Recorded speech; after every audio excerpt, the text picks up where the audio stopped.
ಈಶಾನ್ಯ ಪದವೀಧರ ಕ್ಷೇತ್ರದಲ್ಲಿ 2 ಬಾರಿ ನಾನು ಗೆದ್ದಿದ್ದೇನೆ. 5 ದಶಕಗಳಿಂದ ಕಲ್ಯಾಣ ಕರ್ನಾಟಕ ಭಾಗದಲ್ಲಿ ಪಕ್ಷವನ್ನ ಸಂಘಟಿಸಿದ್ದೇವೆ. ನನ್ನ ತಂದೆ ಹಾಗೂ ಸಹೋದರ ಸಚಿವರಾಗಿ ಸೇವೆಯನ್ನ ಸಲ್ಲಿಸಿದ್ದಾರೆ.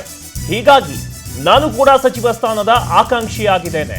ಸಚಿವನನ್ನಾಗಿ ಮಾಡಿದ್ರೆ ಕಲ್ಯಾಣ ಕರ್ನಾಟಕದ ಅಭಿವೃದ್ಧಿಗೆ ಶ್ರಮಿಸುವೆ. ಈಶಾನ್ಯ ಪದವೀಧರ ಕ್ಷೇತ್ರದ ಶಾಸಕ ಡಾಕ್ಟರ್ ಚಂದ್ರಶೇಖರ್ ಪಾಟೀಲ್ ಹೇಳಿಕೆಯನ್ನ ಕೊಟ್ಟಿದ್ದಾರೆ. ಸೊ ಇದೀಗ ಡಿ.ಕೆ. ಶಿವಕುಮಾರ್ ಸಿಎಂ ಆಗ್ತಿರೋ ಹಿನ್ನೆಲೆಯಲ್ಲಿ ಇನ್ನೊಂದು ಕಡೆ ಸಚಿವರಾಗೋದಕ್ಕೆ ಮಂತ್ರಿಗಿರಿಯನ್ನ ಪಡೆದುಕೊಳ್ಳೋದಕ್ಕೆ ಹಲವಾರು ಪ್ಲಾನ್ಗಳು ಸರ್ಕಸ್ಗಳು ಕೂಡ ಆಗ್ತಿದ್ದಾವೆ. ಪವರ್ ಸೆಂಟರ್ ಕೂಡ ಆಗಿದೆ ಶಿವಕುಮಾರ್ ಅವರ ಒಂದು ನಿವಾಸ. ಬಹಳಷ್ಟು ಶಾಸಕರು ಆಮೇಲೆ ಹೊಸ ಶಾಸಕರಾಗಿರ್ಬೋದು, ಹಿರಿಯ ಶಾಸಕರಾಗಿರ್ಬೋದು ಬಹಳಷ್ಟು ಪಟ್ಟಣ ಹಿಡಿತಿದ್ದಾರೆ. ಇನ್ನು ಇದರ ಬೆನ್ನಲ್ಲೇ ಸಚಿವನಾಗುವ ಇಂಗಿತವನ್ನ MLC ಡಾಕ್ಟರ್ ಚಂದ್ರಶೇಖರ್ ಪಾಟೀಲ್ ಕೂಡ ವ್ಯಕ್ತಪಡಿಸಿದ್ದಾರೆ.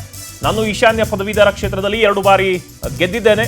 5 ದಶಕಗಳಿಂದಲೂ ಕೂಡ ಕಲ್ಯಾಣ ಕರ್ನಾಟಕ ಭಾಗದಲ್ಲಿ ಪಕ್ಷವನ್ನ ಸಂಘಟನೆಯನ್ನ ಮಾಡಿದ್ದಾನೆ. ಹೀಗಾಗಿ ನಾನು ಕೂಡ ಸಚಿವ ಸ್ಥಾನದ ಪ್ರಬಲವಾದ ಆಕಾಂಕ್ಷಿ.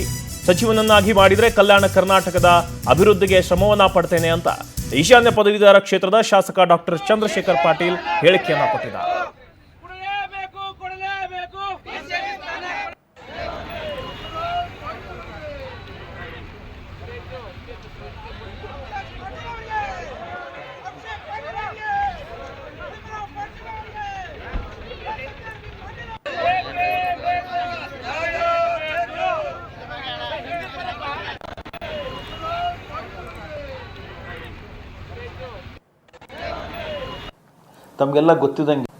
ತಮಗೆಲ್ಲ ಗೊತ್ತಿದ್ದಂಗೆ ನಮ್ಮ ತಂದೆಯವರಾದ ಧೀಮಂತ್ ಬಸವರಾಜ್ ಪಾಟೀಲ್ ಅವರು ಸುಮಾರು 4 ಸರ್ತಿ ಶಾಸಕರು, 3 ಸರ್ತಿ MLC, 2 ಸರ್ತಿ ಮಂತ್ರಿಮಂಡಲದಲ್ಲಿ ಮಿನಿಸ್ಟರ್ ಆಗಿದ್ದರು.